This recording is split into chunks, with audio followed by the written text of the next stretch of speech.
And what do you think of the prospect of Salesforce taking on Slack? In what ways might that shift the enterprise software landscape?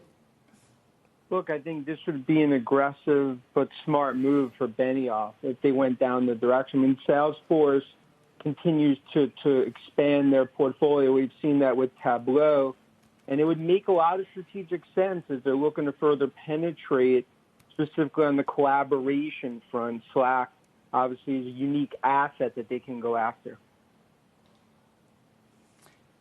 Is it possible, Dan, though, just looking at perhaps the downside of such a deal, could it be a distraction at a time when they are focusing on, more growth in that front office and the enterprise space? Is there a way of looking at it like that?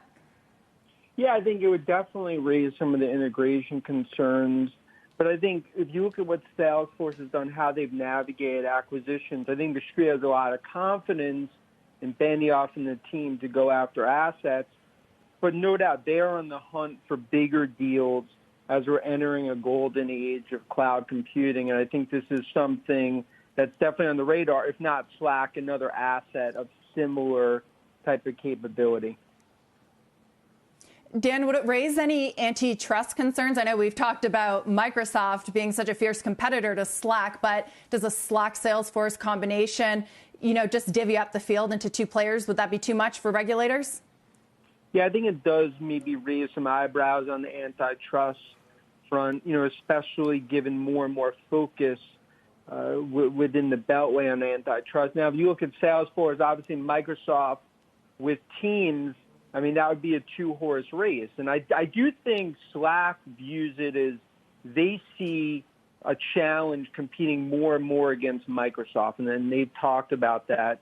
A Salesforce deal would give them a lot more horsepower to go after Nadella and Redmond. Well, Dan. Right. But does that make it harder for. Sorry, John, go ahead. Dan, do Google or Amazon have to answer here? And even the likes of an Adobe or an SAP, which has not fared so well, even during this pandemic and the focus on enterprise software. You talk about it being a two-horse race. Does it have to be? And we got to be quick.